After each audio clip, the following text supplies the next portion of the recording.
ini kita sedang ada di studio SMA Negeri Glenmore, Kabupaten Banyuwangi.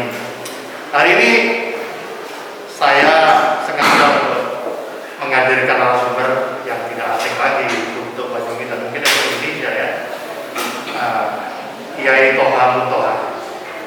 Ini pengasuh Pondok Pesantren Minhajul Tulab Krikilan Glenmore, Kabupaten Banyuwangi, yang juga bagian dari keluarga besar SMA ini, karena sekolah ini, SMA negeri ini sejak tahun 2001 didirikan dan memang dikolaborasikan dengan Pondok Pesantren. Jadi Yayasan BPUI ya, ini sengaja memang mengkolaborasikan antara sekolah negeri dengan pondok pesantren. Baiklah para pemirsa, hari ini Kiai ingin menyampaikan karya bukunya ya. Ini kalau saya ke-16 ya, terbitan yang ke-16. Dan Kiai selalu, yang namanya Kiai, yang namanya ulama, referensinya ini untuk kali ini Kiai ingin menggali bahwa di dalam Al-Quran itu kandungan sainsnya sangat luar biasa. Cuman kita ini seringkali teledor di dalam melihat, mengkaji dan seterusnya terkait dengan kitab suci kita ini. Padahal di dalamnya, dan banyaklah ulama-ulama yang terdahulu, ulama-ulama modern, bahkan orang yang di luar kita pun seringkali melihat bahwa Al-Quran itu sumber ilmu yang sangat luar biasa. Nah, ini Kiai hari ini mungkin tidak yang pertama mungkin ya. Ya Kiai tidak yang pertama ya. Buku ini sudah dipublikasikan untuk umum, sudah dibaca banyak orang. Judulnya Ngaji Sains Qur'ani. Ngaji Sains Qur'ani. Baiklah Kiai. Kiai tentunya dalam menulis buku ini tentu ada yang melatar belakangnya ya. Saya ingin Kiai sepintas untuk bisa menjelaskan latar belakang apa Kiai ini kemudian menulis dan menerbitkan dari sebuah buku. Gimana? Terima kasih Bapak Kepala Sekolah SMA Negeri Glenmore yang alhamdulillah beliau ini punya kecerdasan sosial yang tinggi menurut saya lihat, karena mengapresiasi apa yang kita sebut dengan kekayaan lokal. Kekayaan lokal ini penting untuk kita apresiasi sebagai bagian daripada sebuah kemajuan. Ternyata sekolah kita yang sudah berdiri sejak tahun 2000 itu melahirkan orang-orang hebat. Ya, kancahnya bukan lagi regional, kita sudah nasional. Dan ini luar biasa, apalagi di tangan beliau Bapak Kepala Sekolah kita, Pak Rifai. Terima kasih ya. Mudah-mudahan Bapak terusnya bisa lebih hebat lagi. Mudah-mudahan. Nah, kalau ditanyakan tentang latar belakang lahirnya buku Sains Qur'ani ini, pertama adalah karena keprihatinan saya melihat di mana ada satu ungkapan al-Islam mahjubun bil muslimin. Artinya Islam itu tertutup oleh pemahaman kaum muslim itu sendiri. Seperti itu ya? Iya. Begini, hari ini kita melihat negara-negara sudah masuk ke dalam industri 5.0 misalnya. Sudah masuk 5.0. 5.0, semuanya sudah digitalisasi. Nah, seluruh produk-produk digitalisasi dan segala produk-produk turunannya itu sangat minim kaum muslimin berkecimpung di dalamnya. Maka kita hanya mengenal negara-negara yang begitu besar perhatiannya pada teknologi seperti Eropa, Amerika, Korea, dan sekarang di Tiongkok. Nah, ini semakin memprihatinkan. Padahal kalau kemudian kita menggali kitab suci kita Al-Quran, ditemukan hasanah ilmu pengetahuan dan teknologi yang sangat luar biasa, dan itu perintah. Hingga kemudian ketika kita tidak terlibat di sana, bisa jadi kita ini mengabaikan perintah. Maaf, saya nggak bicara hukum fikih. Kalau mengabaikan perintah seperti apa? Contoh sederhana saja.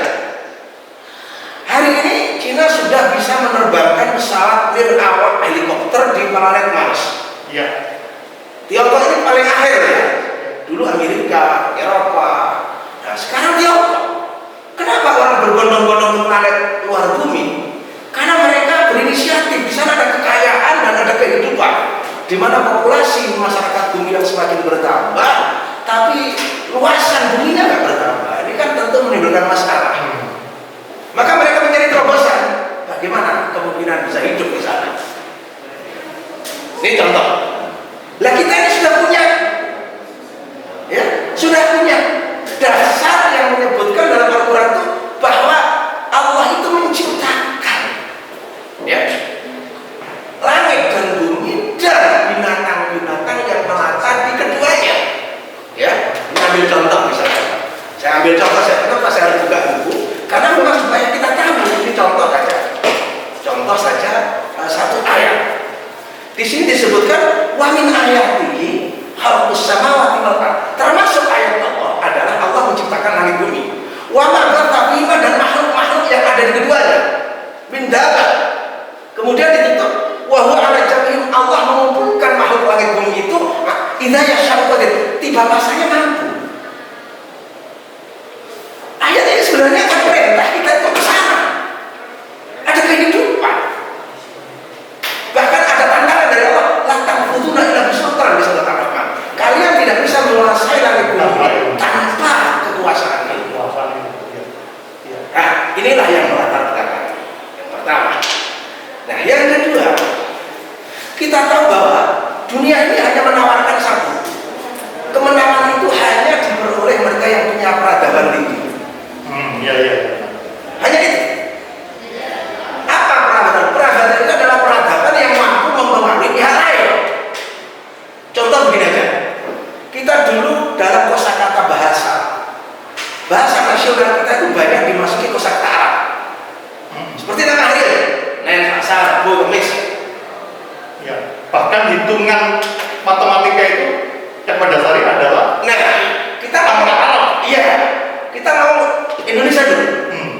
Hari ini kosakata Indonesia banyak bahasa Inggris. Ini berarti peradaban itu lebih tinggi. lebih tinggi. Ini loh. Mungkin kita hanya mengenal untuk produk-produk, contoh begini. Untuk menyedot air, itu kita mengenal sayur. Itu hanya produk, padahal bukan. Ada Shimizu, ada macam-macam. Iya. Untuk kendaraan bermotor kita mengenal Honda. Iya. Kenapa? Karena peradaban tinggi mempengaruhi perbendaharaan kata suatu masyarakat. Semakin tinggi pengaruh suatu bahasa terhadap bahasa orang lain, berarti semakin tinggi peradaban itu. Hari ini kita berhenti, tidak mempengaruhi, malah dipengaruhi. Iya. Ini contohnya. Latar belakang yang ketiga, saya menulis buku ini ingin menggugah ketertarikan publik, khususnya kaum muslimin, untuk mendekati Al-Quran itu tidak hanya dari satu pintu, tapi dari dua pintu yang disediakan. Nah, apa dua pintu yang disediakan? Silahkan ditanyakan pada season pertanyaan yang kedua. Saya kira itu latar belakangnya hingga kemudian melahirkan satu gairah. Satu contoh begini, ada orang namanya Khairul Anwar. Dia anaknya orang yang kurang mampu di Kediri sana. Sekolah di SMA negeri di Kediri. Kehebatannya dia dibeli oleh Jepang hingga kemudian melahirkan speed internet yang disebut 4G. Ini contoh Khairul Anwar. Belum lagi bagaimana Habibie yang diakui menjadi master pesawat dunia. Ada 46 paten yang ketika itu Habibie ditanya, apa yang membuat Anda itu tertarik dengan ilmu pesawat?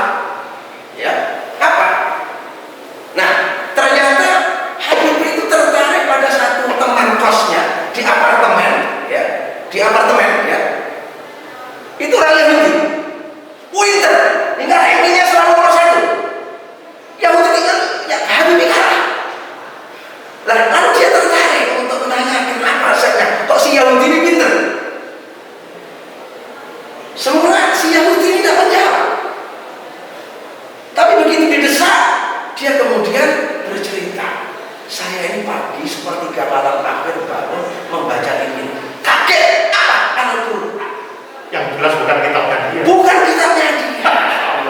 Dari situ Habibie terpacu untuk sampai kemudian melahirkan 46 paten. Jadi kan kalau kita tidak punya pesawat Boeing, Airbus, tapi seluruh komponen itu salah satunya adalah pasti bikinan Habibie. Iya, ini luar biasa.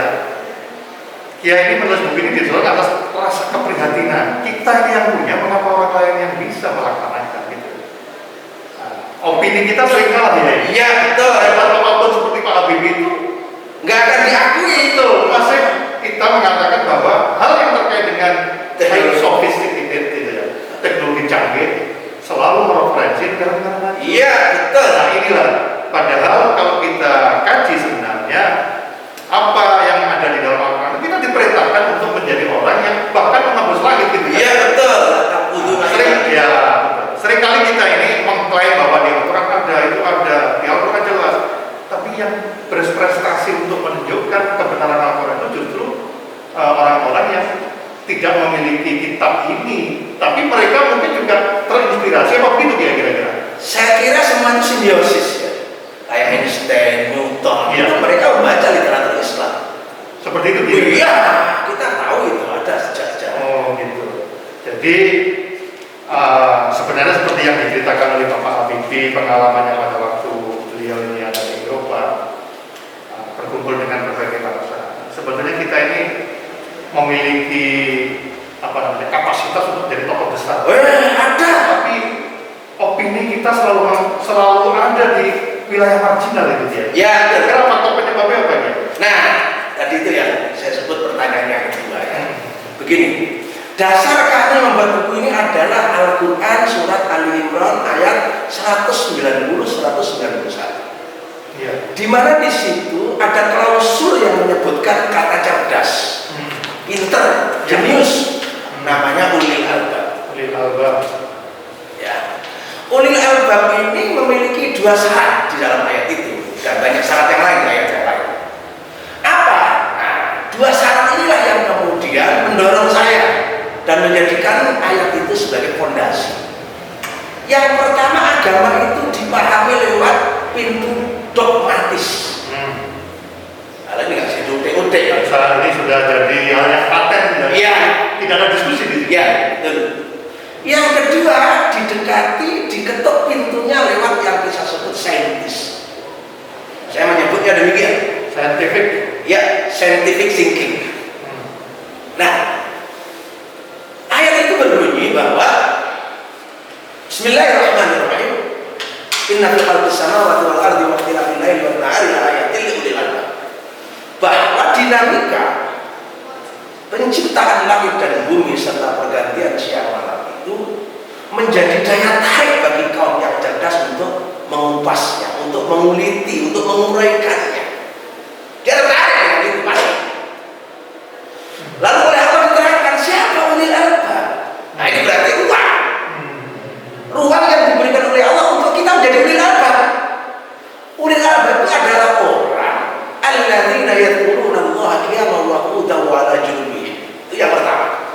Tanda orang pintar, tanda orang cerdas itu adalah orang yang selalu ingat kepada Allah di setiap keadaan, baik ketika berdiri, duduk maupun berbaring. Kalau dalam bahasa ringkasnya zikrullah. Ini yang saya sebut dogmatis. Ya, dogmatis. Pokok awal manunang Allah ganti. Contoh begini. Karena ada musim pandemi. Pandemi ini apa tiba-tiba? Tidak, ini pasti ada ulah. Iya. Pandemi ini lahir dari satu keadaan alam yang salah satunya anomali cuaca. Dan ini merupakan yang saya sebut dengan istilah darurat perubahan iklim. Jadi pandemi ini tidak turun dari langit, plek ini ada ciptaan Tuhan hari ini. Tidak, ini proses ini. Ini proses. Ini buah yang kita petik. Kita global ya, nasional ya. Kenapa ada hubungannya dengan anomali cuaca? Ada hubungannya dengan darurat perubahan iklim. Saya tahu yang namanya pitik aratan ini. Iya. Pitik mati bareng. Iya. Itu kan karena iklim juga. Iya. Nggak tiba-tiba kan? Tiba-tiba. Nggak tiba-tiba. Dan apa habis itu ya? Iya. dalam hal tertentu muncul lagi. Terus selama tidak ada itu kira-kira gimana? Nah, maka kita nggak cukup dengan hanya protokol kesehatan, tapi cara pandang kita untuk supaya alam ini ramah dengan kita. Nah, perlu ada semacam adaptasi, semacam ada kebijakan apa namanya? Nah, semacam ada pikiran yang positif dengan nah, alam. Nggak, agama itu menodongkan Iya. satu fakta menarik dengan saya. Dulu pernah ada kaum yang makmur seperti kita ini, Iya. peradabannya tinggi. Iya. Winter Pak, kayak sekarang kita ini, Iya. yaitu kaumnya Nabi Hud. Kaumnya Nabi Hud. Iya. Subur makmur. Jadi kalau kita lihat Saudi, Jordania, Israel, Irak itu tandus ya sekarang. Dulu itu subur makmur. Gitu ya. Nah, karena mereka itu ya abai terhadap pemuliaan iklim, pengkondisian iklim, oleh Allah diberikan azab yang namanya topan. Jadi topan itu tidak datang tiba-tiba. Tidak ciptaan beb salah beb begitu. Nah, Karena proses dari awal-awalnya gitu. Nah. Dari penyikapan orang yang salah. betul. Jika kaumnya Nabi Hud itu habis semua disapu oleh angin. Hanya kaum Nabi Hud yang selamat ketika itu mereka akan keluar. Kenapa kaumnya Nabi Hud? Karena ingat kepada Allah. Nah, ini namanya dogmatis. Jadi menghadapi ini kita nggak cukup dengan fisik. Ayo kita kembali kepada Allah. Ayo kita taubat. Ayo kita istighfar. Ini penting. Ini contoh yang saya sebut pendekatan dogmatis. Jadi pendekatan dogmatis itu juga bagian dari alternatif sebenarnya. Wajib itu. Kita bertuhan. Tidak boleh meninggalkan bahwa kalau sudah seperti ini, protokol ini, cara ini, kita selamat itu. Tidak ada Selalu begitu kan kita berpikirnya. Pancasila itu sila pertama ketuhanan yang Maha Esa. Artinya seluruh pendekatan harus dari ketuhanan. Ketuhanan yang nomor satu dulu. Harus satu, itu yang pertama. Artinya sebuah pintu diberikan oleh Allah untuk memahami agama lewat jalur dogmatis. Yang kedua saintif. Apa itu? Wa yatafakkaruna fi khalqis samawati wal ardh rabbana ma khalaqta hadza batila subhanaka faqina adzabannar. Wa yatafakkarun, berpikir. Nah, ulil albab itu adalah orang yang seimbang dogmatisnya zikir dan saintisnya fikir. Berarti ulil albab ini tidak hanya menyuruh orang Islam gitu ya? Ya siapa saja. Ayo. Jadi kita diperlombakan sebenarnya dengan kebenaran Al-Quran. Nah, untuk semuanya ini ya. Hebatnya lagi di ayat itu begini Pak. Iya. Wa yatafakkaruna fi khalqis samawati wal ardh. Ulil albab itu adalah orang yang pikirannya tertarik untuk menguliti penciptaan langit dan bumi dan berkesimpulan Rabbana ma khalaqta hadza batila. Tidak ada satupun material alam semesta ini yang percuma. Jadi ini yang membedakan dengan ilmuwan-ilmuwan yang selama ini makin tinggi, makin detail, justru malah melakukan Tuhan tidak begitu ulil albab. Saya kira itu proses. Satu contoh gini, Hawking, seorang fisikawan, yang orang mengatakan cenderung biasanya kalau fisikawan itu ateis. Dia tidak percaya Tuhan. Takbirlah misalnya. Sebenarnya kalau ini kita ngomong Islam, Islam itu dilewati dengan proses ateisme. Gimana yang diawali dari Ateisme. proses ateisme? La ilaha, tidak ada Tuhan. Illallah. Ini pikir pakai. Jadi kalau orang belum percaya sama Tuhan, jangan dihakimi dulu. Dia masih proses menuju mencari kebenaran. Jadi seperti itu ya. Mungkin ini agak ngaget nih. Tapi fakta begini, agama itu, jadi buku ini dasarnya adalah ayat 190-191 yang memberikan ruang kepada orang Islam untuk berpikir dogmatis, untuk menggunakan cara dogmatis dan saintis. Saintis di sini. Tapi yang lebih terbuka saintisnya ini kan. Nah, kenapa? Ada ruangan. Kalau dogmatis kan internalnya orang yang meyakini. Iya betul. Contoh begini. Iya. Saya katakan saintis begini. Dalam sistem scientific thinking itu yang muncul adalah jiwa kritis. Jiwa kritis ya. Nah, jiwa kritis itu ditandai dengan munculnya rentetan pertanyaan. Jadi tidak menakutkan pertanyaan. Allah Subhanahu wa Ta'ala menyebut dirinya Rabb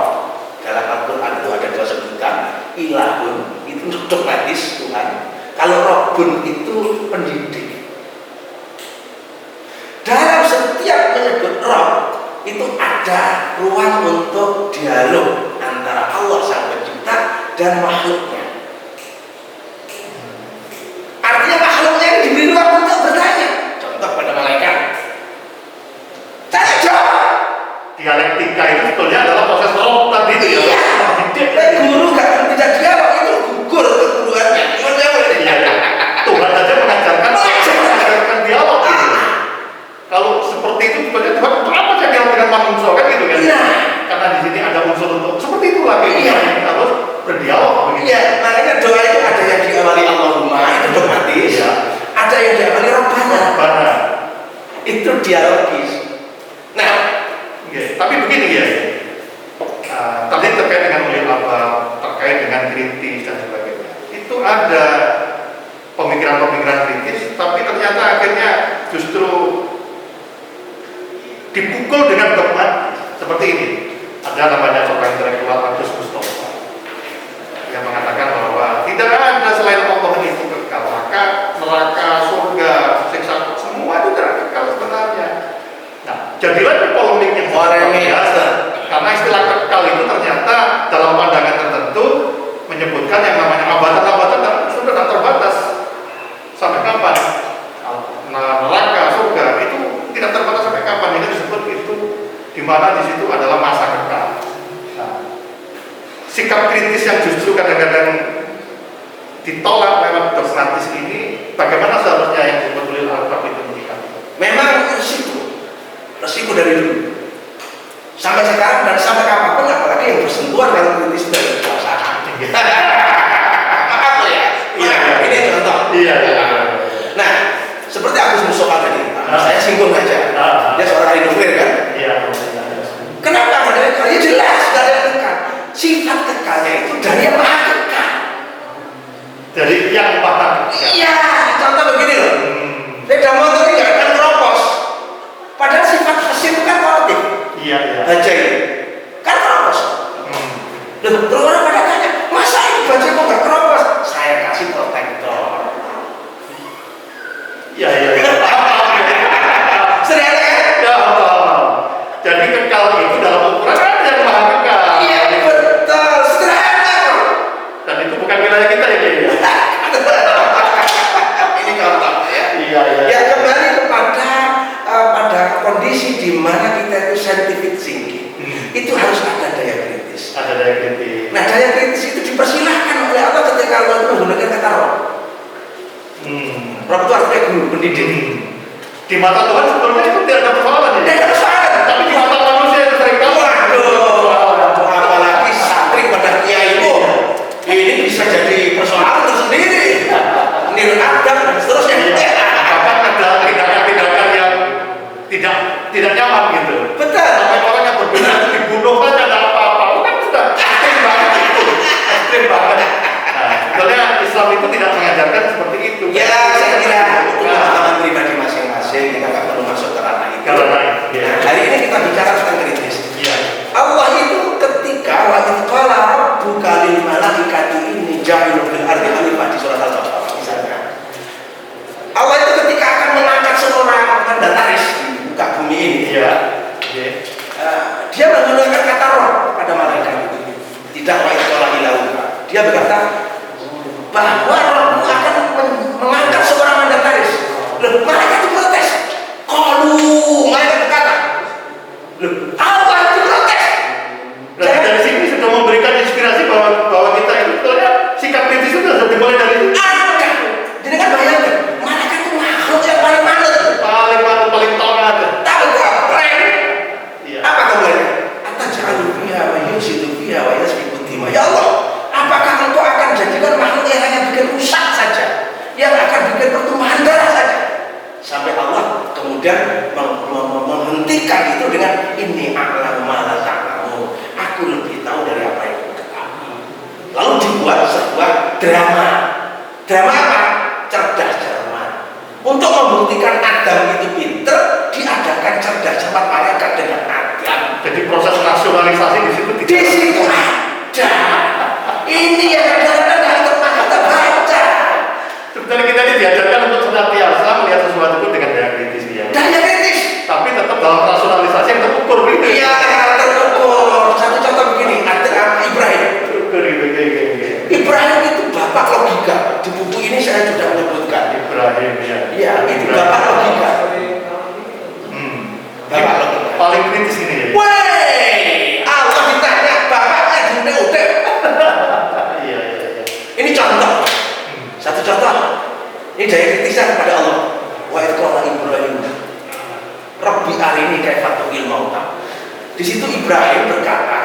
waktu, kalau boleh dikatakan guru, kira-kira begitu.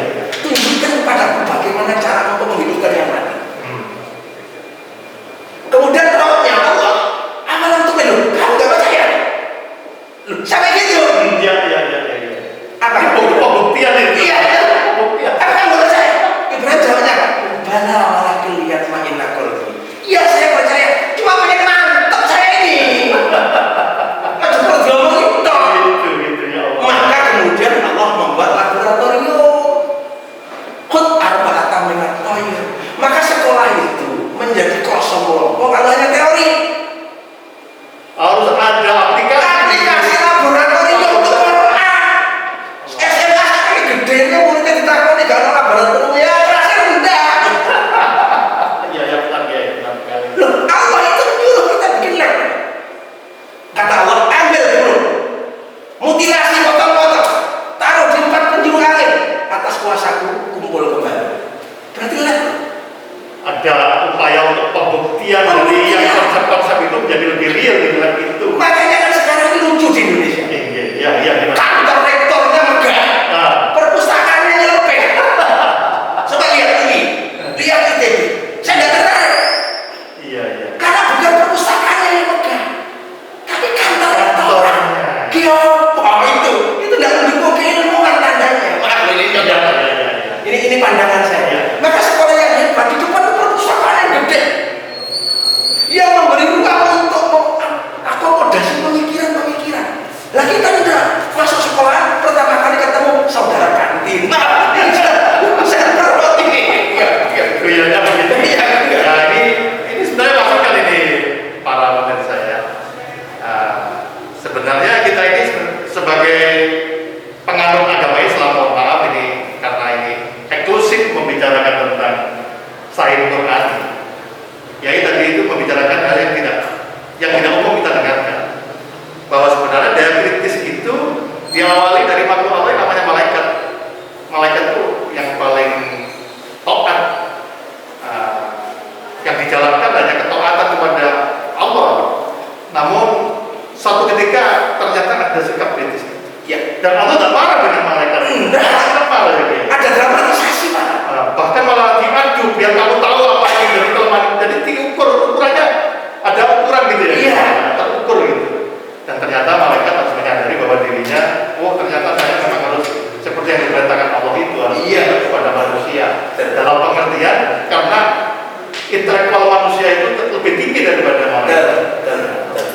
Terus begini Kiai, tentu banyaklah yang disampaikan Kiai lewat buku ini ya, secara detail dari halaman per halaman itu menunjukkan bahwa Kiai ini sepertinya sudah detail untuk menunjukkan bahwa Al-Quran itu sumber sains yang seringkali diteledorkan oleh kita karena seringkali justru kita ini sakralitas Al-Quran ini justru dikuatkan dengan paham-paham yang apa namanya kurang open mind gitu. Ya.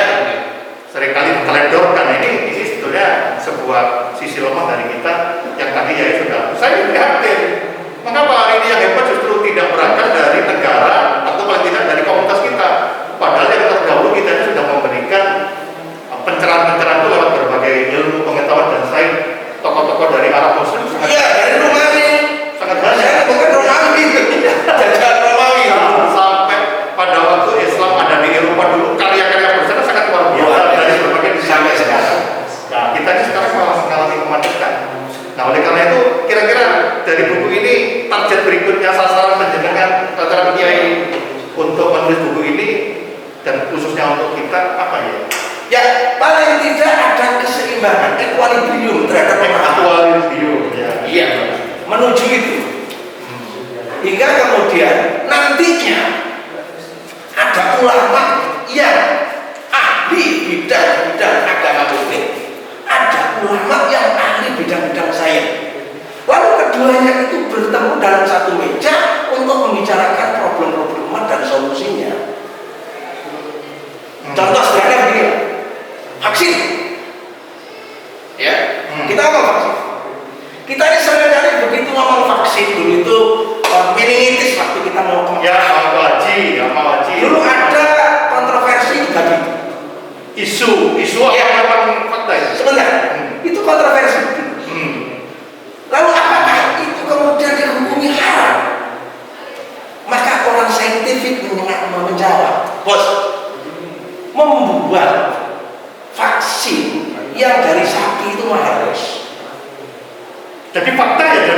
fakta sebenarnya. Loh, fakta begini dong. Ini nanti dulu mahal.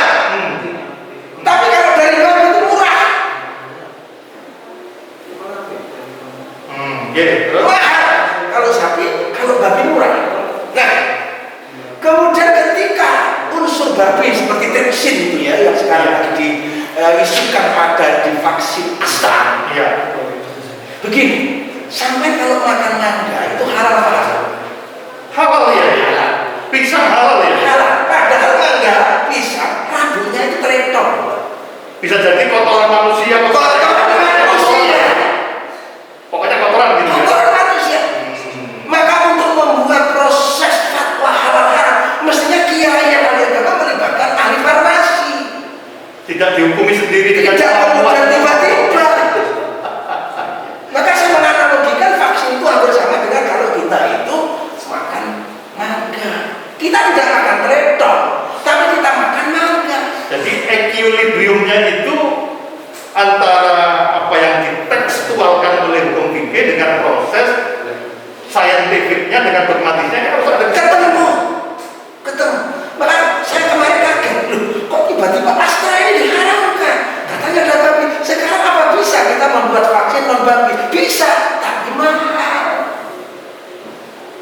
Jadi pertimbangan mahal itu bisa untuk paling tidak untuk menggeser mindset kita. Hari ini kita belum bisa bikin, maaf ya, Iya.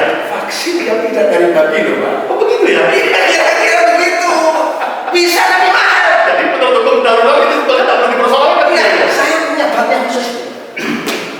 Saya walaupun orang desa ngerti loh yang vaksin itu Pak. Tapi begini ya. Seringkali kita ini memang yang menurut saya ini perlu dicerahkan. Iya. Seringkali kita terasa kadang-kadang terjebak dalam pemikiran sekuler. Iya. Kalau kita bicara tentang ilmu agama, tidak menganggap bahwa di luar itu juga sebenarnya adalah ilmu yang Gusti Allah ya. Asal itu kan tidak dibatasi dengan Al-Quran saja. Betul. Saya itu.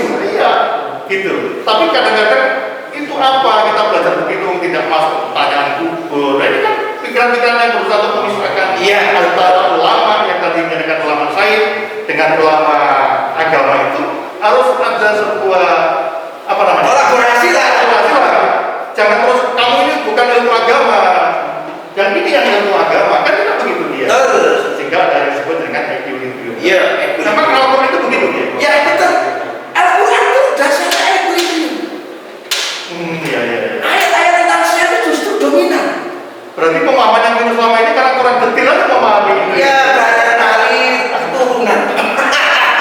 Tapi kalau misalnya kita tidak ada, kalau tidak belajar ini dianggap tidak belajar agama. Iya betul. Dia kurang menghargai orang-orang yang detail terhadap ilmu-ilmu di luar yang di pondok pesantren ya. Maaf ya, misalnya ada orang yang izin ke kiai, kiai saya mau izin ini mau kuliah di ITB jurusan teknologi informatika, jurusan mikrobiologi, jurusan teknik arsitektur sebagainya. Oh itu bukan ilmu agama, tidak mungkin begitu ya? Enggak jadi kita kan kubur.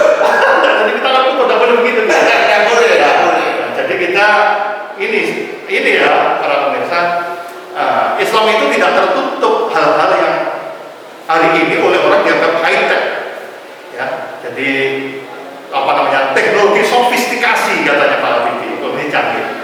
Itu sebenarnya kalau detail dan itu manfaat untuk orang lain, ya itu berpikir Islam kan itu ya. Betul. Lahirnya begitu. Nah, seperti itu. Jadi targetnya dengan ini, target kiai nanti dengan buku ini akan memberikan pencerahan dan kesadaran para pihak, terutama bagi orang Islam. Mencapai titik equilibrium. Mencapai titik equilibrium agar kita ini tidak sembrono menghakimi kamu ini tidak detail belajar agama. Padahal tidak begitu ya. Wah, ini kayak doanya begini. Doanya nih, namanya doa sabda. Iya. Robbana atina fid dunya hasanah. Dunia dulu. Dunia dulu ya. Ya Allah, aku dalam api dunia. Berarti kan yang itu beda. Iya. Maaf, ini cara Menguasai teknologi, menguasai bahasa orang lain. Mau kita bangun bahasa pakai duit? Iya. Baru wakil akhirati Sana. nggak dibalik. Kita bangun masjid kalau tidak boleh bangun pagar di bidang konstruksi ya repot juga. Akhir tambah semua. Perkara dia sholatnya tidak sekusuk orang yang biasa, ya itu kan apa namanya ya? Dia itu kan paling tidak sudah menjalankan syariat Islamnya, ya. Padahal sudah puasa, sudah Istiqlal dibangun Silaban, Pak. Orang Nasrani. Oh gitu dia. Ya, arsiteknya Pak Silaban. Luar biasa para pemirsa, hari ini kita ketahuan beliau yang menulis buku ini ya. Buku ini sebenarnya buku yang bukan buku yang pertama di dunia. Justru Maurice Bucaille itu membandingkan antara Al-Quran dan Bible yang di situ di dalamnya itu membahas tentang ilmu pengetahuan. Dan dari situlah kemudian membalik pemikiran orang di dunia bahwa Al-Quran ini telah memberikan sebenarnya inspirasi keilmuan pada orang di muka bumi. Bahkan teknologi-teknologi yang dikembangkan oleh negara yang sekuler sekalipun, bahkan negara yang boleh dikata misalnya ya kayak Rusia, justru malah beberapa kali Cina juga beberapa kali menguasai jagat di luar kita, di luar akal sana. Karena ada keyakinan di sana ada kemungkinan-kemungkinan yang nanti saat manusia sudah tidak lagi bisa untuk memanfaatkan bumi ini dan bumi ini sudah tidak lagi ramah dengan manusia, mereka itu sudah punya alternatif. Nah sementara kita seringkali hanya mengklaim, oh itu di Al-Quran ada, wah itu di Al-Quran ada, wah itu di Al-Quran sudah dijelaskan. Cuman kita dalam aplikasinya kalah dengan mereka. Ya, ini keprihatinan Kiai. Ya, mudah-mudahan dengan buku ini akan memberikan motivasi, sugesti agar kita tidak lagi terus takut begitu kita ini detail dengan ilmu yang lain kemudian dikatakan kamu tidak bergerak lagi. Ya. Jadi seperti itu para pemirsa, nanti kalau ada sesuatu hal yang terkait dengan pembahasan buku ini ya dan ingin bergabung silakan menghubungi kami ya. Saya DKI Kepala SMA Negeri 1 Denpasar ingin keterlibatan panjenengan semua, pemirsa semua, dan silakan nanti bisa berkomunikasi lewat kami. Saya kira itu, terima kasih Kiai atas ya. Nanti kita buka lagi berikutnya. Ya, harapannya ini buku pertama ya, untuk buku ke-1 namanya. Ini buku 1. Nanti akan ada buku kedua, buku ketiga, insya Allah kita upayakan sampai 9.990 seri. Ini seri 1 sampai 26. Luar biasa. Jadi kita berharap 9.000 karena digitnya 4. Ini kan seri 001 sampai 0056. Segera terbit 0056 sampai 104. Ini di buku di toko-toko buku ada nggak? Oh enggak, ini masih dicetak 1000. Oh, gitu. Dan kebetulan sudah habis. Oh gitu. Dan kita ini punya ISBN sendiri. Seperti itu dia. Iya, jadi kita bukan buat bank ya. Iya. Perpustakaan nasional kita ada. Ini ada ISBN-nya. Ini dia. Iya, Haji Tulang punya ISBN. Jadi kita ini punya kepentingan untuk mengembangkan literasi. Tapi di sini kemungkinan ada yang memberikan penguatan ya. Ini ya. Ahli siapa ini? Asok Profesor Dr. M. Badruzzaman STMT. Ya. Satu di antaranya rekomendasi. Ya. Badruzzaman ini seorang profesor muda. Ini santri saya. Oh gitu. Yang kebetulan dia pakar teknologi perkapalan di ITS. Dia adalah ketua bidang perkapalan yang juga pernah menjadi nominator rektor ITS. Jadi rektor termuda, nominator termuda Luar biasa. yang dididik di Jepang dan alhamdulillah sekarang menalang buana karena ada semacam dialog diskusi luar negeri selalu dia yang bikin. Suatu ketika kita datang sini dia. Harus. Ya, itu namanya masyarakat Banyuwangi. Iya. Itu asli santri Haji Tulang. Asli Banyuwangi. Asli berberas puncak Banyuwangi. Mana itu kalau kita tidak memanfaatkan. Ya. Ya saya kira itu. Ya. Para pemirsa, ini masih akan lagi ada terbitan berikutnya. Kita tunggu saja sampai nanti Kiai sanggup lagi untuk datang ke sini, bahkan mungkin akan membawa narasumber yang lebih bagus untuk bisa memberikan perimbangan terhadap isi buku ini. Terima kasih ya. Assalamualaikum warahmatullahi wabarakatuh. Waalaikumsalam warahmatullahi wabarakatuh. Selamat SMA Negeri. Terima kasih Kiai. Nantikan keseruan kami di video selanjutnya.